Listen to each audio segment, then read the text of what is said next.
All right, you have been hearing rumors here and there about the French or France as a nation being drowned in a very huge debt.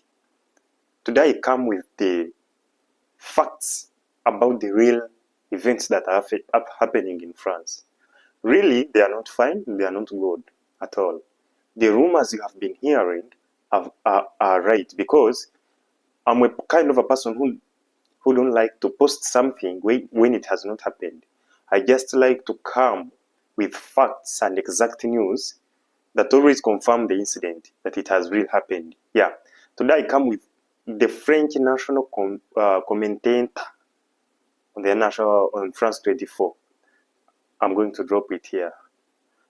I guess you see. So the problem right now is you have a situation in which France's, deficit levels are way high, sky high, among the highest in Europe. Its debt is over 3 trillion euros, and it keeps getting higher. And just paying to service that debt, that is paying interest on the debt, is hundreds of billions of euros a year expected next year. So it is a big problem. Is it insurmountable? Is it, as François Bayrou, the probably outgoing prime minister, says, is it that France will have absolutely no financial future, no future if it fails to balance its budget now immediately? Is this an existential crisis? But he has made this his mission. He's been talking about it for years, if not decades, balancing France's teetering finances, trying to get things back in shape. But I'll tell you right now, the rest of Europe looking on, you look at Italy, which for years was seen as the basket case, the sixth man, Greece back in the financial crisis, which literally brought the Eurozone almost to the brink of collapse.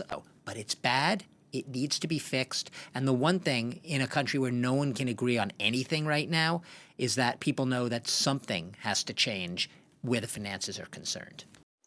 Yeah, pretty sure. France has a 3 trillion debt. But what really triggered this debt? Me and you, let's discuss it. Since the exit of France from Mali, Burkina Faso and Niger, things in France have been worsening day by day. The economy is in real shambles today. The people are not doing pretty well. People are losing jobs day by day. The pensions and the free money the French people have been getting actually today is reduced to nothing. So you see that there is a lot of economic struggle in France. But what really triggered this was the exit of France from AES, mainly from Niger, Mali and Burkina Faso, because the French benefited a lot. They had a lot of companies in these countries, the 3 countries of the AES. So a lot of uranium always powered the nuclear reactors in Paris. So you see that today France is struggling to get new sources of uranium to make its nuclear power program continue, because it lost the biggest raw material source, that was in Niger. So it also lost big reserves of gold, whereby they collected a lot of revenues from those reserves from Mali and Burkina Faso. They lost control and influence from the AES states. So they are now struggling, they are crying that they are drowning in a very huge debt. So Macron today is facing a lot of insecurity, political upheavals in his country, just because his failures have triggered a lot of things, a lot of resentment in France against Macron. You understand? So this is why he is trying by all means to come back to Sahel. This guy, he said that the people of Africa are not wise enough to appreciate France for the good work they did to them, for defending them, because they are now sovereign because of France. That's what he said. But today, I think France might do the opposite, because without the resources of AES, France is facing a very, very hit back, that I can say, because they have no control of their economy today. A country with $3 trillion, a small country like France, finding it with a $3 trillion debt. So this is huge for a very small country like France, not Russia, not a large economy like US, Russia, India. China, but a small country like France. Remember, France is it is like the same size of Burkina Faso. They are like the same in the size, you know, because it is just a kingdom, the French. So this is how things are going on in there, and they are facing a lot. So leaving along that, we also got some news, you know.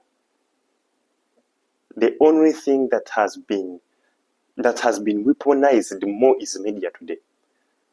The Western outlets are a real threat to Africa today, like they did to Gaddafi in 2011, if at all you know that. These guys are publishing, I don't know, very, very, very bad claims against the forces of AES. I will not. Today we see the claim that was circulating on social media, saying that it was like that from the armed forces of Mali. It was like a communique from the armed forces of Mali, informing the population to stay calm, that the security is under control. Really? Let me show you this. So this was all false, just to instill fear, because they are losing on ground. They have resorted to blackmail. On ground, they no longer had the cards. They have no cards on ground, and they cannot do something on ground. So they have resorted to blackmail using their media. That is the last option they have, to use the media to weaken and instill divisions within the AES states. So this is what they have resorted to. This is what they are doing today. Just cause chaos. Try to publish foolish things.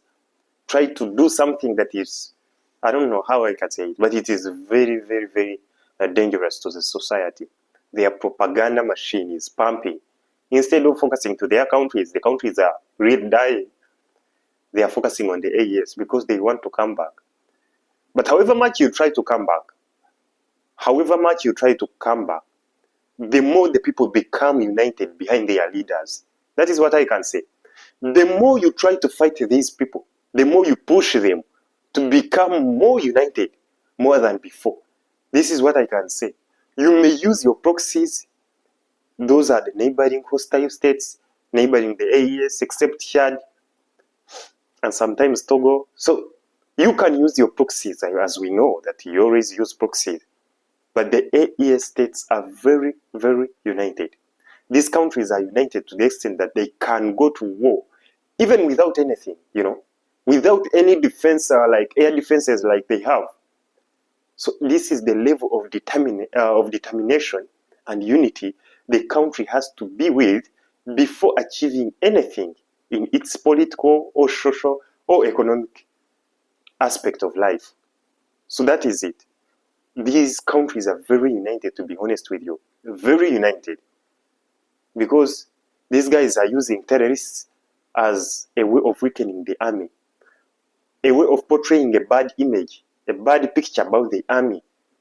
They use terrorists to attack civilians, then after they claim that the army are the ones that attacked civilians and killed them. So you see the whole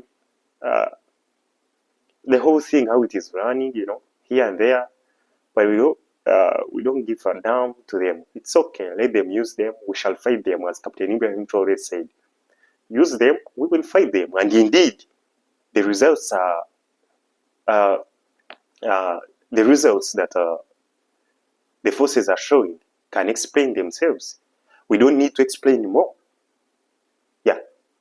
Another news: North Korea has said that it is going to deploy air defense missiles in 3 countries of the AES, that it is going to deploy there the air defense missiles to protect the AES states against hostile neighbors. Who are these?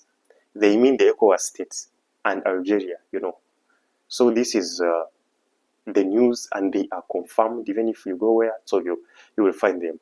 Thank you for being with us.